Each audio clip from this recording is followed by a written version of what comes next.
era a mão na cabeça da pessoa, e do jeito que a pessoa falava, assim se fazia. Nós encontramos, irmãos, em Ezequiel capítulo 37, abra aí, Ezequiel capítulo 37, a história aonde Deus leva o profeta para um vale de ossos secos, e faz uma pergunta ao profeta: poderão viver esses ossos? E o profeta disse: Senhor, tu sabes. Então Deus disse para Ezequiel: Ezequiel, profetiza Ezequiel sobre esse vale de ossos secos, e diz para eles que eles vão ter carne, vão ter nervo, vão ter espírito, vão ficar vivos. Então Ezequiel profetizou, parecia coisa de doido, profetizar para um monte de ossos que estavam super secos. Então, irmão, a profecia se cumpriu. Quando Ezequiel profetizou, a profecia se cumpriu. Leia aí mais ou menos, só o começo para a gente analisar. Presta atenção. 37. Deus que me amontoou, ele me devolveu o Senhor, e me deixou o Deus no vale que estava superior. E me fez andar ao redor dele, eram muito numerosos na superfície do vale, e estavam perdidos. Então me perguntou: filho do homem, acaso poderão reviver esses ossos? Respondi: Senhor Deus, tu sabes. Amém? Aí, veja aí o que Deus mandou no próximo. Ele profetiza esses ossos e diz: ó Deus, ouvi a palavra do Senhor. Assim disse o Senhor Deus a esses ossos: eis que farei entrar o Espírito em vós e vivereis. Porei tendões sobre vós, farei crescer carne sobre vós eu tenderei pés e podereis vós Espírito e vivereis. Sabereis que eu sou o Senhor. Até aí. Então, irmãos, Deus podia ter dito para Ezequiel: Ezequiel, olha só como eu sou poderoso. Ó, você fica em pé, os ossos ficavam. Agora, ossos, venha nervos, aí veio o nervo. Agora venha carne, aí veio carne. Agora venha o espírito, esse também tem. Mas Deus não fez por aí.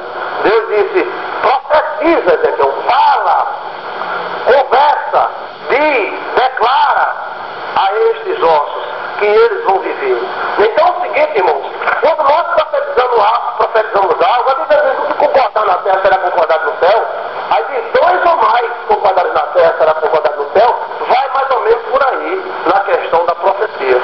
Ezequiel profetizou, e do jeito que Ezequiel profetizou, assim aconteceu. Mas tem gente que está fazendo ao contrário. Em vez de profetizar para os ossos secos se tornar um exército, profetiza para o exército se tornar os ossos secos. Então, é aquela pessoa que fica: ó céus, está tudo errado, vai tudo errado, não dá certo, desse jeito não vai dar, olha, você vai ver. E outra coisa, irmão, sabe por que o Brasil é um país que se atrasou tanto? Porque o brasileiro tem uma cultura que amaldiçoa muito, até brincando ele amaldiçoa. Eu já vi uma menina no meio da rua chamando a outra de prostituta. Vem cá, não está dizendo o que ela disse. Vem cá, prostituta. Aí a outra falou: o que é, meretriz? Então, olha só, né? Tratamento do jovem, fala doido, diga aí peste, fala miséria. E até aquele cara, né? Aquele cara, fala miséria, né? Carniça. O cara vai falar carniça, está repreendido em nome de Jesus. Isso está profetizando câncer. Profetizando câncer nas pessoas. É a pessoa pudecendo vivo. Entendeu? Carniça, está repreendido, Satanás. Mas me chamem de radical, mas você vai aceitar ser chamado de carniça, você não é carniça. Não, mas é brincando mesmo que o diabo profetiza para destruir uma pessoa. Não é verdade, irmão? Então é o seguinte, o brasileiro chega, ele começa a reclamar: esse Brasil é um país de ladrão, só tem ladrão, não sei lá, ladrão, rouba não sei o que lá, e não sei o que lá, irmão, isso aí traz uma carga negativa terrível. E eu ficava olhando na Bíblia, porque Deus teve que exterminar os murmuradores por causa disso. No Velho Testamento, na velha aliança, que existia a pena de morte, naquela velha aliança que hoje não existe mais, não adianta pregador dizendo que Deus vai matar, porque se Deus começasse a matar, Deus ia matar muita gente, viu? Muita gente mesmo. E matar por besteira, matar porque pisou no pé, matar porque duvidou de alguma coisa, matar por besteira. Irmão, não existe isso, irmão. Isso é cultura de lampião. Lampião é que é assim, ou você me serve ou eu te mato. Deus não é assim. Deus quer que você sirva ele por amor. Amém, amado? E se você quiser ir embora, pode ir. Deus está chamando. Venha, meu filho. Né, irmão? Ou Deus vai dizer, vai embora, acabar com o câncer. Vai, que te mato. Vai, não vou nada. Né, irmão? Não existe isso, irmão. Ou Deus é de amor, não é. Na velha aliança existiam alguns casos parecidos que Deus fazia para proteger o seu povo, porque existia a pena de morte. No Novo Testamento existem alguns versículos que as pessoas se enganam, mas se você for olhar, Deus não mandou você não fazer isso, não. Eles fizeram por eles mesmos. Ah, na minha Safira, venderam o terreno, veio, enganou, Pedro falou na minha caída, depois a mulher não falou, a mulher sai, isso aí é Deus poderoso. Não, irmão, quem disse que Deus mandou Pedro fazer isso? Maior pecado fez Pedro contra Deus e Deus não matou Pedro. Pedro negou Jesus na cara de Jesus 3 vezes. E Jesus nunca matou Pedro. Pedro disse dele mesmo. Aconteceu porque ele era um profeta, ele tinha força, ele era um sacerdote. Se você disser amaldiçoar seu filho vai ser amaldiçoado, queira Deus ou não. Deus está ali na dele, mas foi sua boca que amaldiçoou. Praga de pai pega, praga de mãe pega, praga de pastor pega. Eu já vi pastor dar uma praga na pessoa e a pessoa adoecer até morrer. Na rádio, muitas pessoas já ligaram para mim, pastor, eu estou doente porque eu não estava no coral e o pastor disse que Deus ia pesar a mão e eu estou doente, eu disse que pesar a mão, irmão. Se você quiser cantar, canta. Se você não quiser cantar, não canta. Deus não precisa pesar a mão em ninguém, não. Assim é o quê? É um quartel do exército, ou você vai ao fuzilado.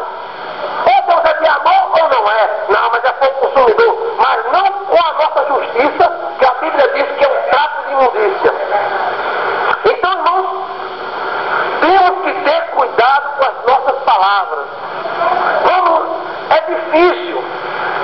É muito difícil nós controlarmos as nossas línguas. Quando a gente está com raiva, encolorizado, porque a Bíblia diz que a língua é inflamada pelo inferno. Foi o pastor Jorge que disse isso? Foi o pastor Galileu que disse isso? É a Bíblia. Então existe alguém catucando a nossa língua. Por quê? Sabe que nas palavras há poder. Você fica dizendo, ô marido ruim, ô filho peste, ô filho cão. Opa, aí ganhou os demônios não gostando, irmão. Eu conheço gente, irmãos. Uma maconha, pintado e bordava no buraco da via. Hoje são bons cidadãos, ricos, todos próximos. Pintava e bordava, mas a mãe nunca amaldiçoou. Nunca. E conheço gente que nunca pintou e nunca bordou, mas a mãe amaldiçoou que hoje ele não passa de nada. Ele não sai do lugar. Que foi que houve? Praga da mãe. Ah, esse menino não vai ter futuro. Tá vendo que esse menino não vai ter futuro? Hoje o menino não usou ninguém, não. Porque as correntes da língua da mãe, as correntes da língua do pai, prenderam essa criança. E esse homem hoje, casado com filhos, esse homem hoje não consegue avançar. Porque tem algo que prende essa pessoa. Existe algo no mundo espiritual. Nós notamos isso em Balaão. Balaão, quem conhece a história de Balaão? Levante a mão. Balaão foi um profeta de Deus, contratado pelo inimigo para profetizar contra o povo de Israel. E Deus temeu a profecia de Balaão. Se Balaão não fosse profetizar e não acontecesse nada, Deus não está nem aí. Pode ir, Balaão, pode profetizar, ganhar seu dinheiro, está nem aí. Mas Deus, quando viu que Balaão ia profetizar contra o povo dele, o povo dele ia morrer, aí entrou a lei do extermínio. Então Deus mandou um anjo ficando na beira do caminho, esperando Balaão passar por aquele caminho para caracterizar o erro dele, e então o anjo mataria Balaão. E lá via Balaão montado na sua jumenta. E Deus foi bom ainda com Balaão. Fez com que a jumenta visse o anjo. Então a jumenta olhou para o anjo e lá via Balaão, contratado para profetizar contra o povo de Deus. Se não houvesse perigo, Deus não tinha mandado o anjo. Deus disse, pode ir, Balaão, pode profetizar, que não vai bater, não vai dar nada. Mas Deus sabia que existe poder nas palavras. Porque foi Ele que fez a nossa boca, meu amado. Diga assim, a minha boca é abençoada. E é mesmo, eu digo amém. Eu digo amém. Então, irmão, lá vai Balaão, né? Está montando na jumenta. Eu me lembro de um pregador o pregador chegou na igreja e disse, Deus usou a jumenta do Balaão porque não usa minha esposa. Ele quis elogiar a esposa, né? Ele mais que elogio, né? Então, irmão, lá vai a jumenta. Aí a jumenta vê a